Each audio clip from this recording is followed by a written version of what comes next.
Se você já passou tempo suficiente em ambientes religiosos, como igreja, congresso, vigília, culto televisionado ou aquele vídeo que o algoritmo insiste em te recomendar de madrugada, existe uma grande chance de você já ter ouvido alguém dizer com absoluta convicção: Sou angolano. eu falo a língua dos anjos. Essa frase quase nunca vem sozinha. Ela costuma vir acompanhada de um teclado muito emotivo ao fundo, olhos fechados, mãos erguidas e uma sequência de sons que ninguém entende, ninguém traduz e ninguém explica, mas que todo mundo naquele local respeita.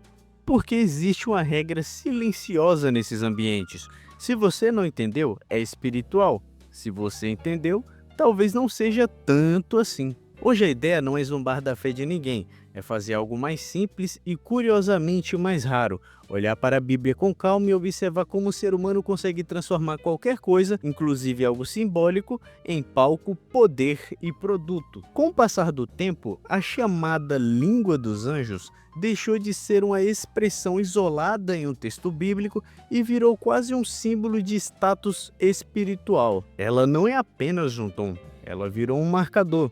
Quem fala parece mais próximo de Deus, quem não fala sente que ainda falta alguma coisa. É como se a fé tivesse um sistema de progressão. Você começa crendo, depois participa, depois se envolve e, se tudo der certo, em algum momento começa a falar algo que ninguém entende. É quase como se fosse um RPG de mesa espiritual. Só que o mestre saiu para dar aquela barrigada e ninguém sabe as regras. E sempre que a espiritualidade começa a funcionar como hierarquia, a pergunta que fica é simples: quem está no topo? E quem lucra com isso? E aqui entra o detalhe curioso que raramente ganha destaque. Na Bíblia, sempre que os anjos aparecem para se comunicar com os seres humanos, eles falam línguas humanas.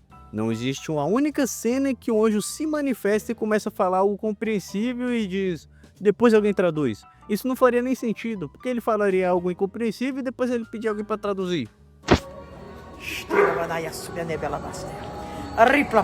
Com Abraão a conversa é clara, com Moisés objetiva, com Daniel compreensível, com Maria simples, direta e quase didática.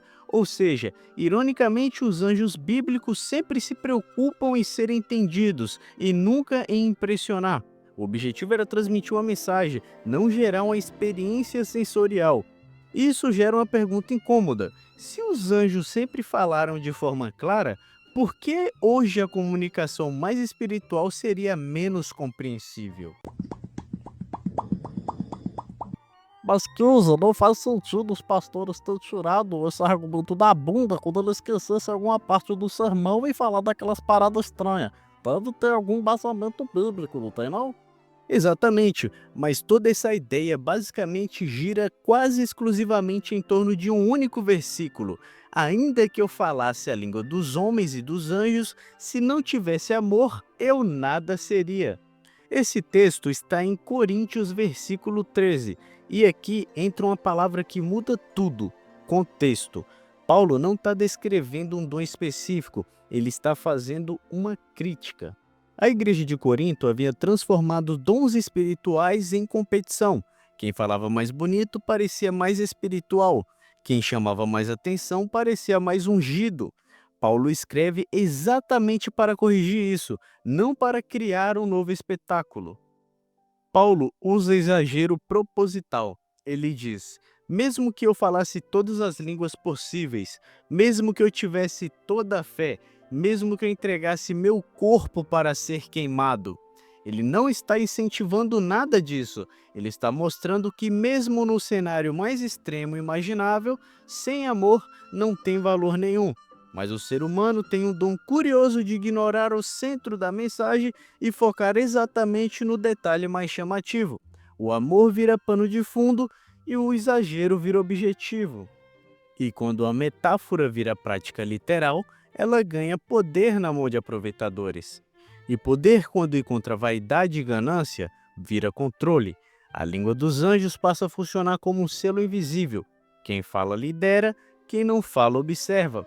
Questionar vira frieza espiritual. Pensar demais vira resistência ao espírito. É um sistema extremamente eficiente porque elimina perguntas e fortalece a hierarquia. Com o tempo, o culto deixa de ser encontro e vira experiência. Luzes, música, emoção, clímax, tudo muito bem sincronizado. O objetivo não é mais compreensão, é impacto. E impacto emocional é poderoso. Ele cria sensação de pertencimento, de transcendência, de algo maior acontecendo. Stapla, ó a espada, stapla, pá. E quando ele fala maior mesmo. A maior quantidade de grana entrando no bolso do pastor.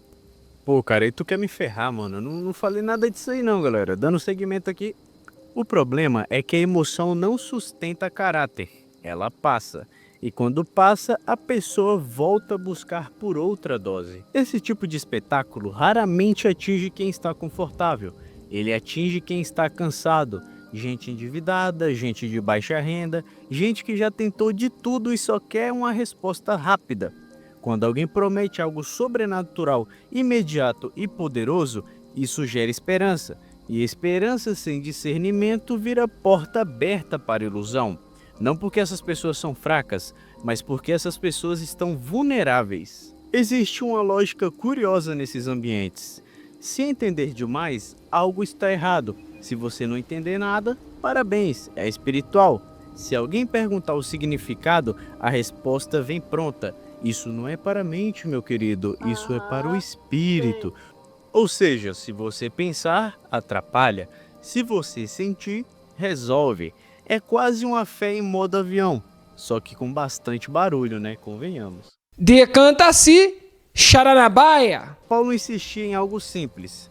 Tudo deveria edificar, nada deveria gerar confusão e nada deveria existir apenas para exibição pessoal. Espiritualidade para Paulo era prática. O serviço, o cuidado e a responsabilidade. E nada disso exige uma língua secreta, mas exige caráter, que não dá palco e não viraliza. E quando a fé vira produto, o mistério da língua dos anjos vira estratégia. Quanto menos explicação, mais valor. Quanto mais exclusivo, mais desejado.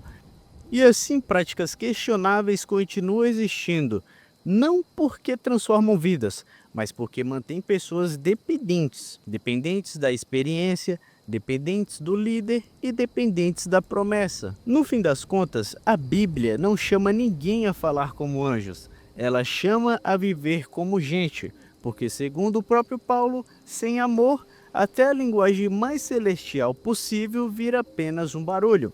Talvez o verdadeiro sinal espiritual não seja falar algo que ninguém entende, mas viver algo que todo mundo percebe. Menos espetáculo, mais verdade, menos confusão celestial e mais responsabilidade humana. E se você é cristão e chegou até aqui, por que você vai acreditar na língua dos anjos se você tem o livro de todas as verdades em suas mãos? Isso não faz o menor sentido. Parece que o pastor ele só está utilizando daquele arquétipo para te impressionar. Bom, esse foi o vídeo de hoje, eu espero que você tenha gostado. E se caso você tenha chegado até o final, comenta sabão verde, é isso aí. Se você comentar sabão verde, eu sei que você chegou até o final e o seu prêmio vai ser de R$0. Não se esquece de se inscrever, deixar o like para assistir mais vídeos aleatórios como esse.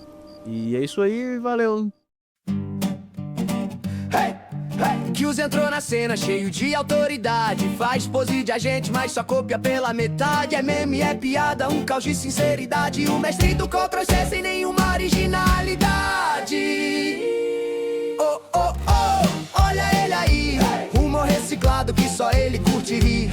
Oh, oh, oh, ninguém sabe de verdade se é talento ou só mais um meia-verdade.